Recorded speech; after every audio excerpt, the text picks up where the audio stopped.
The hospital hallway smelled of antiseptic and hopelessness. Nurses rushed past with stretchers, doctors barked orders, and in the middle of it all, a tiny boy sat on the cold, cracked bench. His legs dangled without touching the ground, his shoes were too big for his feet, and his eyes, those deep, hollow eyes, looked like they had seen far too much for someone his age. He was 6 years old. 6. And already, he had lost everything. His parents had died in a car accident the month before, and since then, no one had come for him. His relatives refused to take him in, the orphanage had no space, and the boy was left in limbo, living off the charity of strangers, spending nights on hospital benches, and surviving on leftovers the nurses sometimes remembered to leave him. Most people walked past him, thinking he was just another lost child among the city's many tragedies. But one woman stopped. Her name was Sarah. Sarah was in her early 30s then, a woman whose life had been marked by battles she never asked for.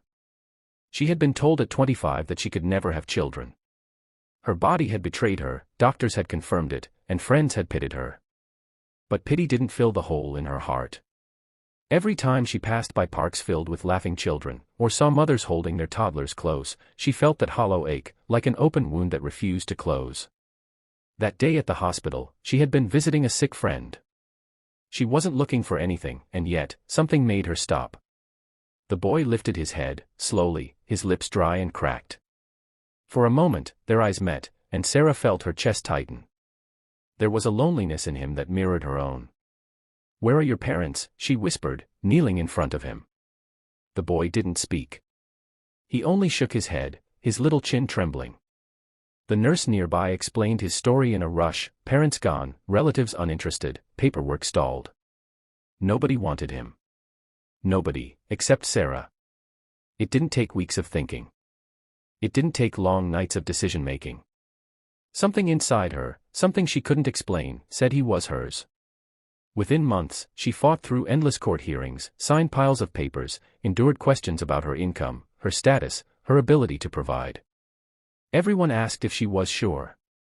Was she ready to raise a child alone? Did she understand how hard it would be? She only had one answer. Yes. And so, 6-year-old Daniel became her son. Raising him wasn't easy. Daniel carried scars no one could see. At night, he would wake up screaming, crying for his parents. Sometimes he refused to eat. Sometimes he went silent for days, sitting in corners, rocking back and forth, as if trying to disappear. Sarah tried everything, patience, hugs, therapy sessions, but healing took time. There were days Sarah cried in the shower, overwhelmed, exhausted. There were nights she questioned if she had made a mistake, if love alone was enough.